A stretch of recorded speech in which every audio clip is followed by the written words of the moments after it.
This is part one of the Intrapartum podcast for Nursing 242.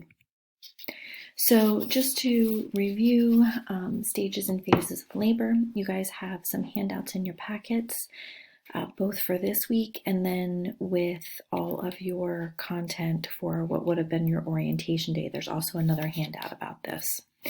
So when we're talking about the stages and phases of labor, we have 4 stages, but in the first stage we have 3 phases, so we're going to talk about that. So stage 1 is dilation. Okay, so that's when your pregnant patient is going from having a cervix that is closed and not dilated at all to being completely dilated and getting to 10 centimeters. So within this first stage, there are 3 phases. There's early, it's also called latent labor, active labor, and then transition. Now, you're going to find a little bit of discrepancy between some of your resources as to the definition of each of these phases. Some of your textbook information still has kind of the older information that early labor is from 0 to 3 centimeters and that active labor starts at 4 centimeters. The handout that I gave you is more current and up to date, and I believe ATI has also changed their resources to be more current and up to date. We now know that true active labor probably doesn't start until the patient is about 5 or 6 centimeters. In terms of me and my testing for this course, I'm not going to get that fussy because I know there's a discrepancy between resources, but you need to understand that current evidence-based practice and what's currently happening is where we're considering active labor to start at 5 to 6 centimeters of dilation, not 4, which is the old textbook information. So early labor, 0 to 3 or 4 or 5 centimeters, depending on what you're reading in terms of dilation. In early labor, contractions are usually still pretty mild and irregular. Most women are able to continue to remain home at this point in their labor. The contractions can be anywhere from a couple minutes apart to 10 to 15 minutes apart. They're usually not very consistent at that point, and they're usually pretty short. They last less than a minute.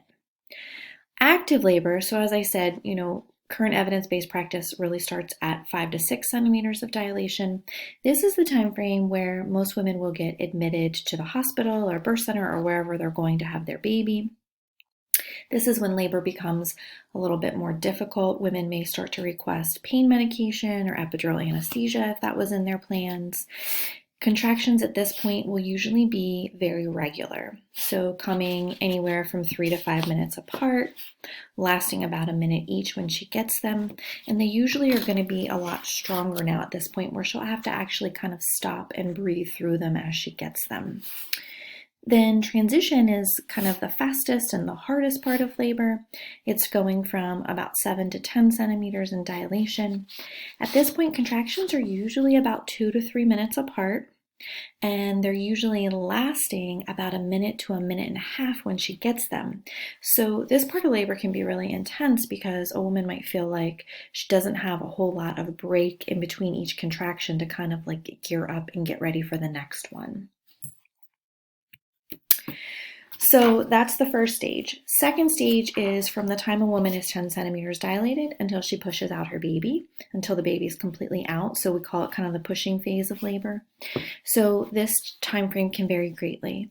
For a woman who's having her first baby, it can take a few minutes all the way up to 3 or even 4 or more hours.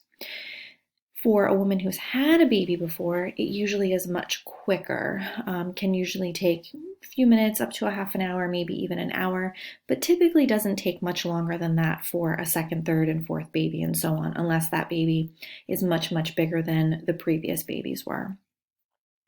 So the kind of the rule of thumb is for that first time mom who's pushing, there's no hard and fast rule about time limits. As long as mom is doing okay, baby's doing okay, and mom wants to continue pushing, then there's no reason to cut her off at a certain time frame. The thing we do look at is by the 2 hour mark. So if a woman has been pushing for 2 hours and has made zero progress, meaning that baby has not moved at all in her pelvis, then that usually is a sign that she probably is going to need to have a C-section.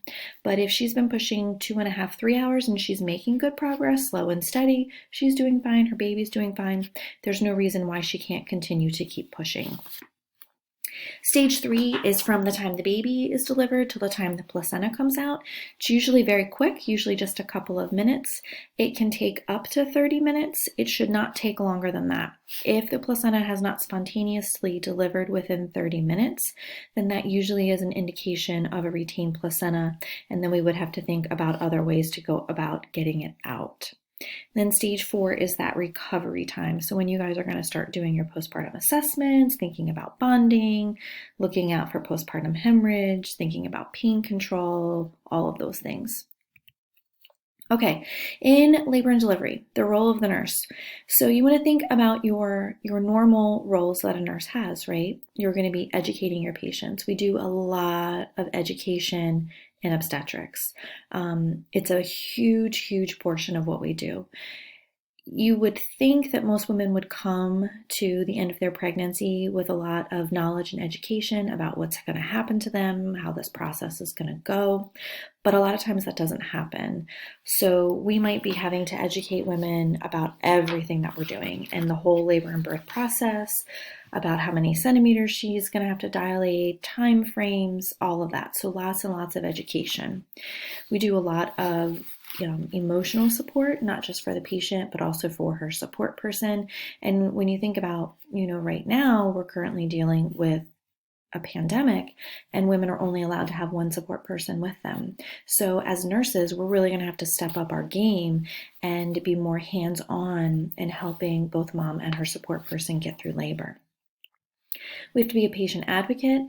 Sometimes patients don't want certain procedures or things that are recommended by a provider, but they might not feel comfortable expressing that to the provider. So sometimes as a nurse, we have to be kind of that go-between when we know what the patient wants and they've been able to discuss it freely with us, but they feel like they can't with their provider. So sometimes we have to really advocate for our patient. And then obviously we're going to be doing all that hands-on nursing care. Remember, you have 2 patients in that room now, both mom and baby, and it's your responsibility to safely monitor both of them and act appropriately. We're going to talk a little bit about some of the routines in labor and delivery. And then think about the expectations. When patients come in to have a baby, they expect everything to go smoothly, to go in accordance with their birth plan if they had one, and they want to leave the hospital, both of them together, being healthy and with no complications. So the 5 P's of labor. So the passenger is obviously the fetus, the baby. The passage, so that would be mom's pelvis, the vagina, soft tissues, all of that. Power, so that's both the force of the mother's contractions and then also her pushing efforts when it's time. When we're talking about position, we're talking about not just the mom's position, but the baby's position, especially in reference to the mom's pelvis and which way the baby is situated, because that can greatly impact how labor progresses. And then psyche. So there's a lot of literature out there about how a woman feels and approaches her labor from a psychological perspective, about how that can impact and affect her ability to labor and birth well. So triage, when a woman comes in to triage, we have to quickly determine as nurses, is she in true labor or is she in false labor? So ways that we can determine that. The one and only hard and fast way to know if a woman is truly in labor is whether or not her cervix is dilating. So that's one of the big things that we have to do, is assess for cervical dilation. So remember, in true labor, contractions are going to get longer, stronger, closer together, and they're not going to change if a woman changes up her activity. So what I mean by that, let's say a woman was up and was walking. She's walking, doing things with her kids, up and about, and she's having what she thinks are regular strong contractions. But then she sits down for a few minutes to page her healthcare provider and wait for them to call her back. And when that happens, the contractions fizzle out. That's not true labor. That's false labor. True labor would be the woman who, wakes up in the middle of the night, she's contracting, she gets up, goes to the bathroom, starts walking around a little bit, and the contractions are still coming. So changing her activity didn't do anything to change kind of the rhythm and the regularity of her contractions. So as nurses, we have to quickly assess patients when they come into triage and determine, do they stay or do they go? Because the healthcare provider, the doctor, the midwife might not always come and hands-on assess the patient. They may be looking to you as the nurse to provide them with all of your assessment data to determine if the patient should stay or go. So if a patient comes in thinking she's in labor, we don't just check her cervix and then send her on her merry way. We have to think about the whole big picture, okay? We have to do a full assessment. So that means a set of vital signs, okay? So if you do a set of vital signs and her blood pressure is through the roof, but she's not in labor, we're still not going to send her home. It doesn't matter whether or not she's in labor right now. We have to now go down another path and assess and worry about her blood pressure. So vital signs, we're going to do a non-stress test on any patient who comes in for a labor rollout or other complications, unless obviously she's very early in pregnancy and a non-stress test is not indicated. We obviously don't do them on women, in their first trimester of pregnancy. We would just Doppler the fetal heart rate in that situation. So vital signs, non-stress test, and we're going to ask her some questions, right? We obviously want to know, why are you here? What brought you in today? But then we're going to ask some routine questions that we ask all women who present to triage when they're pregnant. Has the baby been moving well? Is she experiencing any leakage of fluid from the vagina? Because sometimes women don't realize that that's an important thing to tell you about. Is she having any vaginal bleeding? We're going to ask her, does she have any, medical complications, any complications with her pregnancy? That's going to help us kind of determine what to assess and what to look out for. So we're going to do that full assessment. If it's warranted, if she's coming in for a labor check, we may be asked to check her cervix and report that information back. And then we have to quickly determine, should the patient stay or go? So is she in labor or isn't she? If she's not in labor, but she's leaking amniotic fluid, that would be a reason she would have to stay. So we need to think about that. Are there anything going on with her that puts her at risk if we send her home? So let's say she came in for a labor evaluation. She's not in labor. Her vitals are fine, but her non-stress test is not reactive. Well, we can't send her home until we continue to do a thorough assessment on fetal well-being. Other things to think about, prodromal labor. So what prodromal labor is, that's kind of when, if you've heard examples about women who say they were in labor for, 3, 4, 5 days, they probably weren't. They probably had something called prodromal labor. So that's when you have these regular sort of painful contractions that are irritating enough that you can't rest or sleep between them, but they're not strong enough yet to cause cervical dilation. We see prodromal labor a lot in first-time moms. So usually those ladies need maybe some pain medicine, some hydration, and some rest in order to kind of either gear up the contractions and put her into good labor or to get them to kind of fizzle out. All right, so what do we need to do? We've determined now that the patient is going to be admitted. She's in labor, she's going to stay. So thinking about an admission, in a perfect world, patients would come to us having had regular, consistent prenatal care, and we would have all the information we need right at our fingertips. But that doesn't always happen. Women sometimes show up with no prenatal care and full-on labor. So the things we want to know on admission, if she's had prenatal care, we want to see that entire prenatal record. That's going to tell us about all her labs that she's had done in pregnancy, if she's been pregnant before, what the outcomes were of those previous pregnancies, has she had vaginal deliveries before, has she had C-sections before, does she have any sexually transmitted infections, we're going to know about drug allergies, all of that important information, her psychosocial history, all of that, okay? We're going to be taking vital signs. So the routine for vital signs for a low-risk labor patient. In early labor, we typically will take their vital signs about once an hour, maybe every other hour, depending on the institutional protocol, but usually about once an hour. Once they get into active labor, we usually are going to assess their vital signs every 30 minutes. And then once they get into transition, we usually will do them about every 15 minutes. Now, second stage this varies greatly from institution to institution. Most of our governing bodies say every 15 minutes is appropriate while a patient is pushing. but you will find that most facilities will check vital signs every 5 minutes during the second stage of labor. Labs on admission, all patients should get a CBC, especially if they think they might want epidural anesthesia at some point in their labor, because that platelet count is really important to know. And we're also going to know the patient's hemoglobin and hematocrit on admission. That's important and helpful to know, especially if the patient is at high risk to have a postpartum hemorrhage. We usually send a sample off to the blood bank, which may or may not be set up for a type and cross depending on risk factors for the patient, but we at least want the blood bank to have that sample down there ready to go in case she needs to be cross-matched. And then the current recommendations in this area are that all patients should have another screen for RPR or the syphilis screening test on admission, because Lancaster, York, and Dauphin counties are some of the counties that have higher rates of syphilis. And just of note, as of right now, dealing with the current pandemic, some facilities now are going to screening all patients, actually not just with the questions, but doing lab testing for COVID-19 on admission. So that's something that is sort of rapidly evolving and changing right now.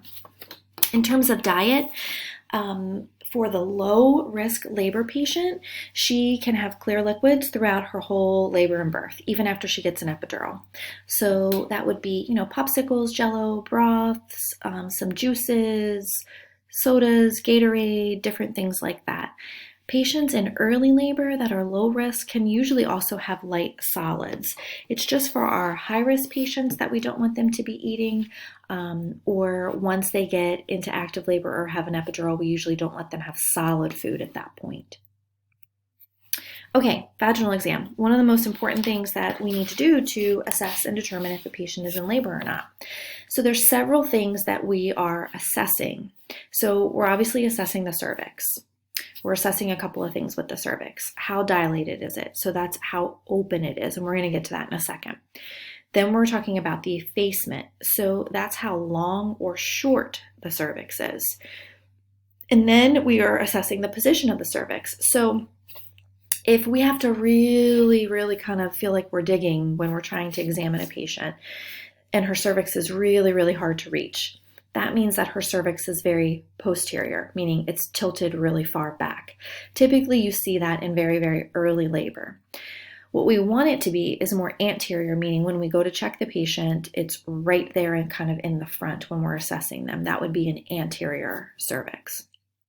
We want to assess the presentation. So what is the presenting part? What is in the pelvis? What is coming first? Hopefully it's a head. Okay.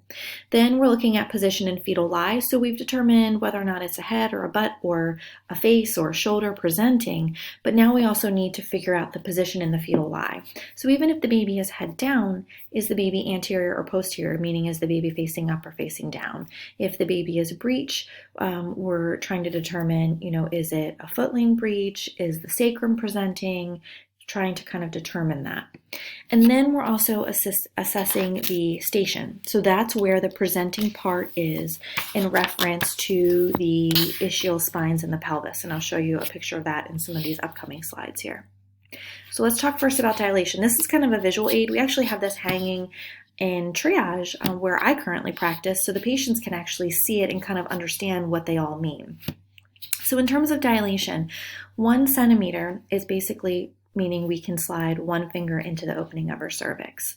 2 centimeters, we can slide 2 fingers in. Then after that, it becomes about how far apart we can move our fingers or how much cervix we feel is left. So this kind of gives you a visual aid for cervical dilation. It is really subjective. Groups of providers that work together kind of know how everybody assesses and examines and which people are a little more generous than others. For instance, as a female, I have much smaller fingers than some of the male providers that I work with. So we all kind of know that and know that it's slightly subjective. Okay, effacement. So that's how long or short the cervix is. And effacement is always done in percentages. So while you have dilation goes from 0 to 10, 0 being closed, 10 being the cervix is completely dilated. Effacement goes in percentages. So 0% efface would be like in this first picture here where the cervix is still very, very long. And then the percentages go up as the cervix thins out. So 50% efface would mean we feel like about half of the cervix has thinned out or shortened out. 100% effaced is when we're doing a cervical exam and the cervix feels paper thin to us. Okay, so the best analogy I can give you guys to try to describe effacement and dilation, because two things are going on. The cervix has to shorten or efface before it can dilate or open up a whole lot. So if you think about taking a turtleneck, okay, you're going to put a turtleneck on yourself. You grab the turtleneck, the material, and you have to efface it, right? You have to scrunch that material down, grab it and smush it all down. And then you're going to dilate that turtleneck. You're going to pull it open to pop your head through it. It's kind of the same idea. This is just some examples of some of the different presentations that a fetus can be in. Okay, now we're going to talk about station. So this slide and the next slide are kind of helpful when you're looking at that. So if you guys see here where the 0 marker is, that is what we call the ischial spines. So those two bony prominences that are kind of jutting out on either side there, those are the ischial spines. Those are our landmarks. Okay, so when the head, like in this picture, is level with those ischial spines, we say the baby is in a 0 station or the baby is engaged in the pelvis. So when you think back to some of the previous weeks when we talked about lightening, when that baby kind of settles and kind of gets locked into the pelvis, when that happens, that's usually when the baby has kind of dropped and is engaged in the pelvis and around a 0 station. So let me go forward one more to show you a little bit better. So this is a cutaway of the pelvis. So here again, you see the ischial spines. So this baby is about 2 centimeters above those ischial spines. So this baby is at a -2 station. So as you come down each centimeter, when they're level with the ischial spines, they're at a 0 station. And then as the baby comes lower, we get into the positives. +1, +2, +3. When you get to +4, that's when the baby is crowning and the head, hopefully, or the presenting part, is visible on the perineum. So a lot of times you will see a vaginal exam described as, like, I'll give you an example, 3, 80, and -1. So usually the dilation is going to be first, meaning the patient is 3, so she's 3 centimeters dilated. Then the effacement is going to be second. So the patient is 80% effaced, so meaning her cervix is about 80% thinned out, so it's pretty thin. And then the last number is station. So I said she was -1. So that would be where this baby is 1 centimeter above the ischial spines in mom's pelvis. Okay, then we have rupture of membranes. So this can happen a couple of different ways.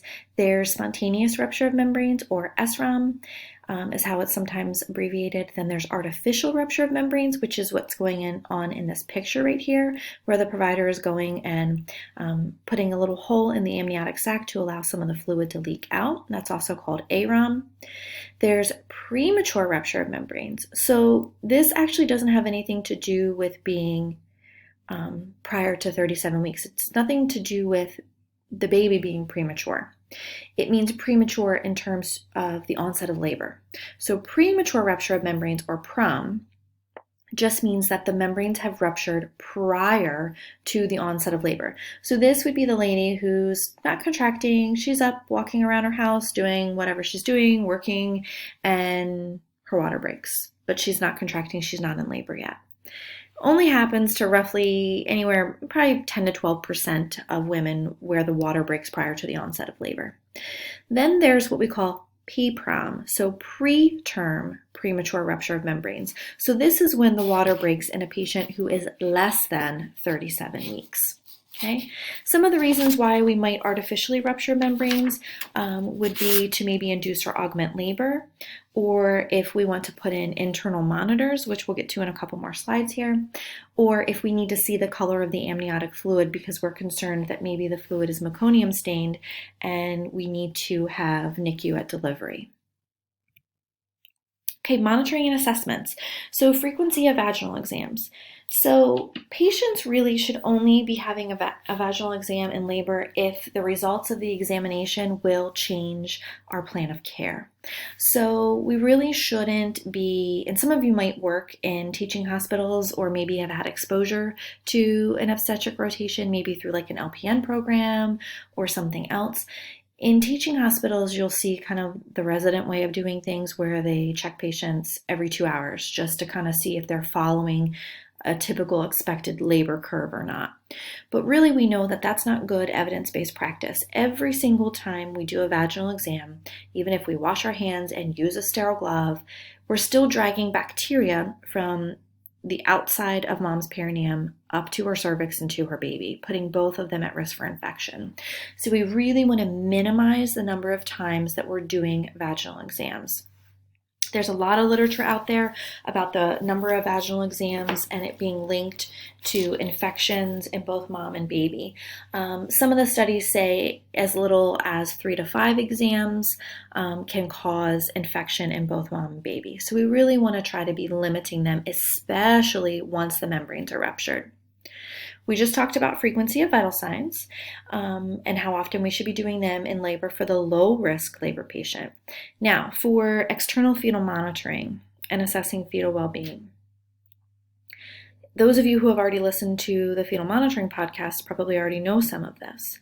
So we should not be doing continuous electronic fetal monitoring on low-risk labor patients. It actually does not improve fetal outcomes. It does not decrease the incidence of cerebral palsy or any type of what might be labeled as a birth injury. All it does is increase the C-section rate. Now, that doesn't mean that you won't still assess the fetal heart rate, but there really isn't a good indication for continuous electronic fetal monitoring. It binds patients to the bed, it limits their mobility, which can impact and slow down their labor. It can affect how they cope with their pain in labor as well. Now, for a high-risk patient, completely different story. It can improve outcomes for those patients.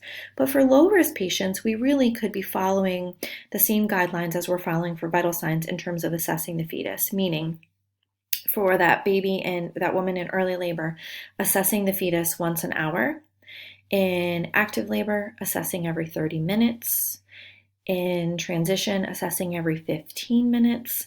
And then usually in second stage, when we're pushing, we're assessing the fetal heart rate every 5 minutes. Now, if we're assessing it with like an external Doppler, we need to listen at least through a contraction. So while you're listening to that baby's heartbeat, you want to make sure that you're listening during a contraction, and we want to listen for at least 1 minute after the contraction ends. So those of you who have listened to the fetal monitoring podcast will understand the reason you're doing that. You're trying to listen and see if we're having any variables, early decelerations, or late decelerations while we're assessing the fetal heart rate. So here's an example of fetal heart rate monitoring and a reactive non-stress test, which is gone over in pretty good detail in the fetal monitoring podcast. So here's an example of the periodic changes, which was also gone over in the fetal monitoring podcast, but we'll just go over it again one more time for you guys. You want to kind of memorize that acronym, the VEAL-CHOP acronym. It's going to kind of help you remember the pathophysiology that aligns up with each type of periodic change. So V would stand for variable decelerations, E is early, L would be late. I'm sorry, I went out of order. So your V would be variable, E would be early, A would be accelerations, and L would be for late decelerations. And then so the CHOP, so that's the underlying pathophysiology that would go with it, would be C for cord compression, H would be for head compression, O, which would go with accelerations, that would be stand for like O2 or OK, meaning baby's well oxygenated, perfusing well. And then P would be for poor placental perfusion, which would go with your late decelerations. So looking at each one here, so early decelerations are just like they sound. They're early in onset. So what that means is they start when the contraction starts, if you look at these arrows here, and they end when the contraction ends. So they mirror the contraction. They're very uniform in shape. Okay, they go down slowly, they come up slowly, they don't dip down very deep, they usually stay within that normal fetal heart rate baseline. They can be repetitive, or you might just see a few here and there. And all they're telling us is that the baby's head is getting compressed. So if I put a vise around your head and I tightened it up every 3 to 5 minutes, you probably at some point would start to have a vagal response and drop your heart rate as well. It's the same idea. So with early decelerations, we don't really need to do anything about it. It's a normal physiologic response. We just continue to assess and monitor. Late decelerations are much more worrisome. So they're late in their timing. So what that means is when you look at where the contraction starts here, the deceleration with a late typically does not start until the peak of the contraction or just right after the peak of the contraction. Okay? So they're also very uniform in shape. They start slowly, they go up slowly, and they usually don't dip down deep. So they stay within that normal fetal heart rate baseline. These are caused because of uteroplacental insufficiency or poor placental perfusion. These are the most worrisome. So when we see late decelerations, we need to very quickly think about intrauterine resuscitation and how we're going to improve perfusion for that baby. So what that means is that if you've got oxytocin running to induce or augment labor, you better turn it off.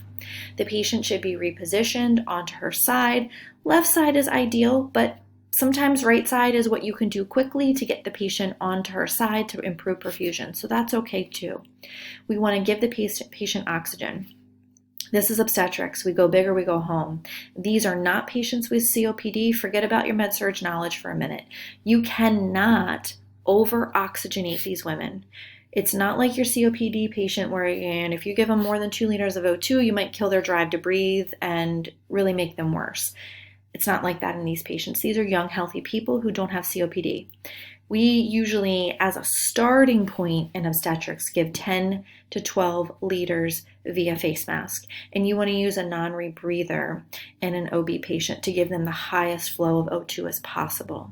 Okay, so for a patient having late decelerations, turn the oxytocin off if it's running, reposition the patient, give them oxygen, and if it's indicated, you want to give them an IV fluid bolus to increase perfusion. Now, certainly if your patient is severely preeclamptic and on mag sulfate, you want to be very careful about giving IV fluid boluses. And if you do these measures and the fetal heart rate does not respond quickly, and by that I mean within a couple of contractions, you need to notify the healthcare provider because this patient is going to need to be delivered. So the last one here are our variable decelerations. So variables are caused by cord compression, and they're going to be variable in their onset and their shape. Variables are very abrupt, okay? They look really scary. They drop down deep and quickly, and then they come up very quickly. They can be V-shaped, U-shaped, or W-shaped. And they usually go down really deep. Like they can look scary. They can drop all the way down to 60. But they're usually caused by cord compression. So the quickest thing you can do to resolve this pattern is just reposition the mother. If you reposition mom, you're essentially also repositioning the baby and hopefully getting the baby off of the cord or whatever it is, however it's compressing its cord.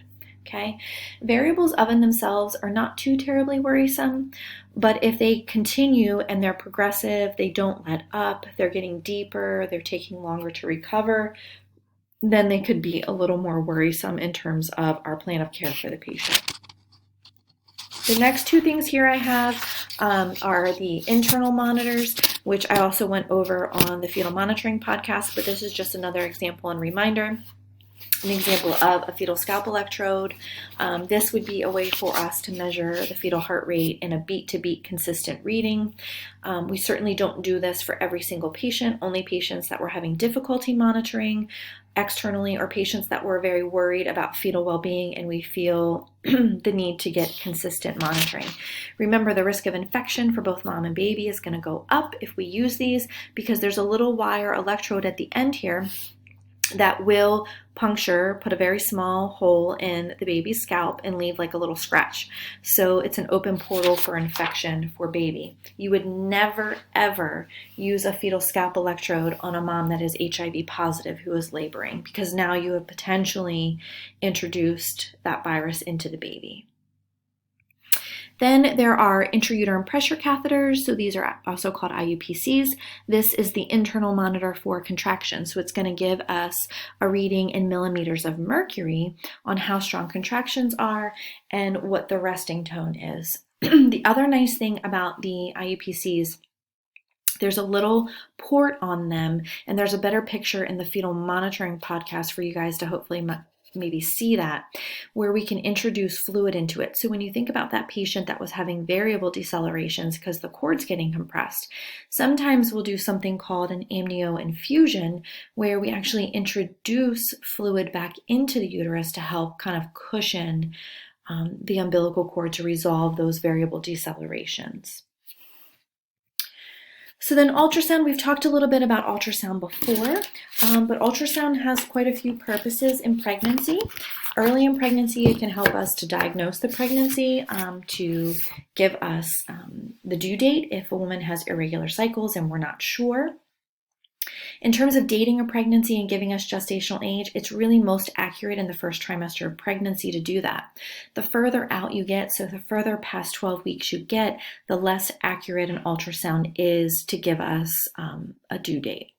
Can also give us confirmation of fetal viability. So let's say, thinking back to some of the antepartum stuff, you have a patient who you're seeing in the office, you're checking them in, you're listening to their baby's heartbeat, and you realize that you can't hear it, you can't find it. So an ultrasound might be a way to confirm fetal viability. So let us know, is there a fetal heartbeat? How is the baby doing?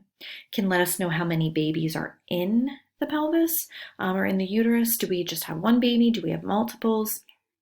It can tell us the position. So let's say as that nurse in triage, you check the patient and you're able to quickly assess her dilation, effacement, and station, but you're not sure what the presenting part is. So an ultrasound might be a way to sort of confirm that and let you know, is the head presenting or is something else presenting? It can give us the gestational age. Like I said, it's going to be most accurate in the first trimester. Can give us placental location. So think back to that patient who's not had prenatal care, maybe hasn't had an ultrasound, comes in with bright red vaginal bleeding. We're not going to do anything with her in terms of a pelvic exam until we have an ultrasound that documents where her placenta is. And then ultrasound can also measure the amniotic fluid level that's around the baby, which can be especially helpful as pregnancy progresses, because as pregnancy especially goes even past the due date, there's a chance that the amniotic fluid levels could drop off and the patient could have oligohydramnios. So it's a way to assess for that. And that will give us the end of part 1 of the intrapartum podcast for Nursing 242.